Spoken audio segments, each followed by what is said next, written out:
Assalamualaikum warahmatullahi wabarakatuh. Halo semuanya, saya Rusmainda Prastiwi, perwakilan dari kelompok 7, ingin menjelaskan pembahasan logika tentang konsep dan term wacana dan proposisi. Komunikasi. Komunikasi menurut sisi verbalitasnya terbagi menjadi dua, yaitu komunikasi verbal dan komunikasi nonverbal. Apa itu komunikasi verbal? Komunikasi verbal adalah komunikasi dengan kata-kata. Contohnya, ujaran dan tulisan. Dan apa itu komunikasi nonverbal? Komunikasi nonverbal adalah komunikasi tanpa kata-kata. Contohnya, isyarat dan raut muka. Sebagaimana komunikasi verbal, logika berfondasikan pada kata-kata. Kata literatur logika disebut dengan term.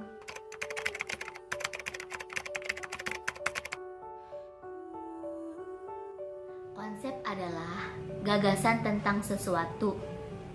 Dalam istilah semiologi Ferdinand de Saussure, pakar linguistik, konsep adalah signifian atau signifit atau pertanda. Ia merupakan sesuatu yang ditandai. Ia juga hadir di dalam pikiran, meski kadang belum mewujud dalam ujaran dan tulisan. Misalnya, pengertian tempat duduk yang terwakili kursi.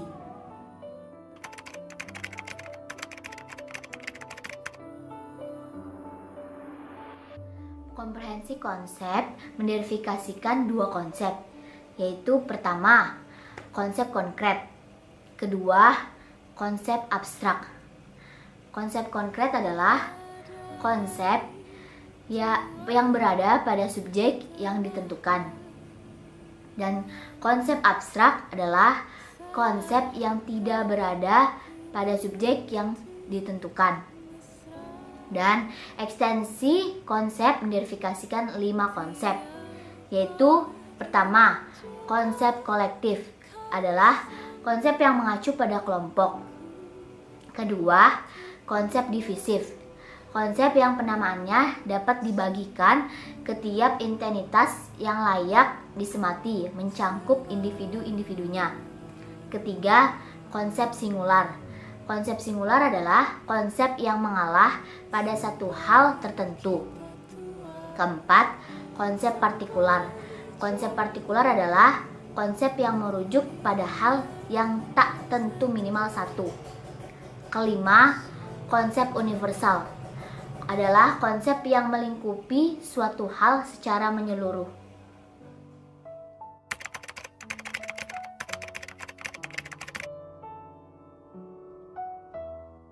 Term merupakan manifestasi sosial dari konsep atau penyebutan sesuatu.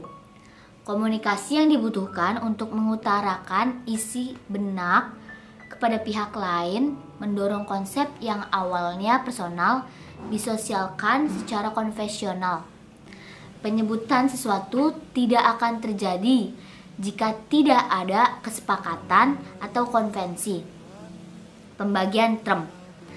Term dibagi menjadi dua, yaitu term tunggal adalah term yang terbentuk satu kata. Kedua, term majemuk adalah term yang terbentuk dari dua kata atau lebih. Dan term menurut Aristoteles dibagi menjadi 3. Pertama, term sinonim adalah term yang mengacu pada berbagai benda. Kedua, term homonim adalah term yang memiliki satu sebutan yang berbeda makna.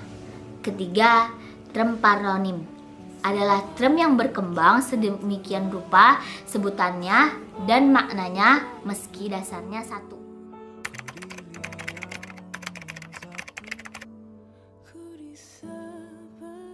Wacana adalah rangkaian dari konsep, sementara proposisi adalah rangkaian dari term. Ada 3 tahap untuk membuat wacana. Pertama, pahamilah dua objek pikiran secara terpisah. Kedua, bandingkanlah dua objek pikiran yang sudah dipahami. Ketiga, persepsikan adanya kesepakatan atau ketidaksepakatan antara objek yang dibandingkan.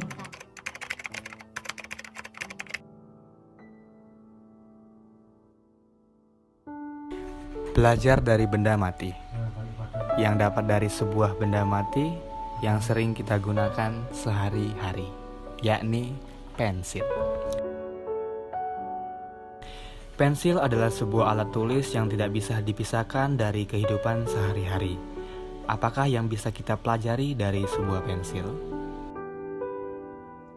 Pensil itu bisa melakukan hal yang luar biasa dengan bimbingan tangan yang memakainya.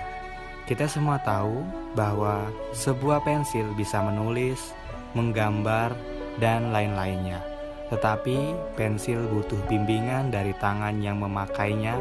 Tanpa tangan itu, pensil tidaklah berguna.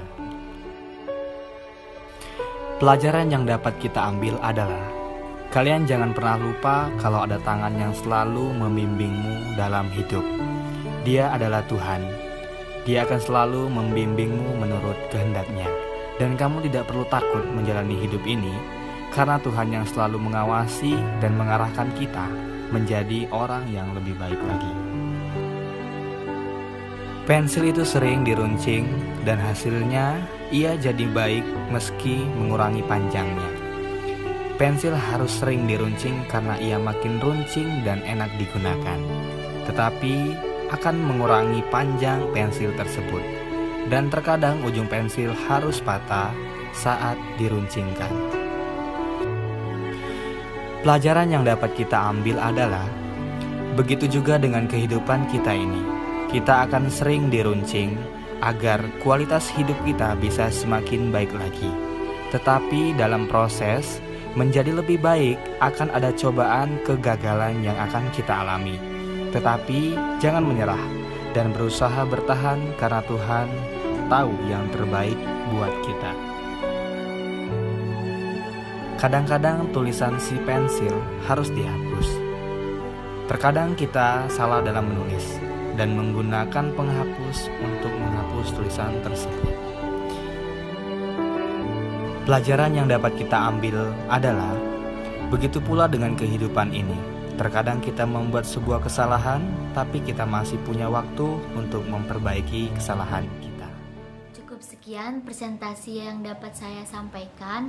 Kurang lebihnya mohon maaf. Wabillahi taufik walhidayah. Wassalamualaikum warahmatullahi wabarakatuh.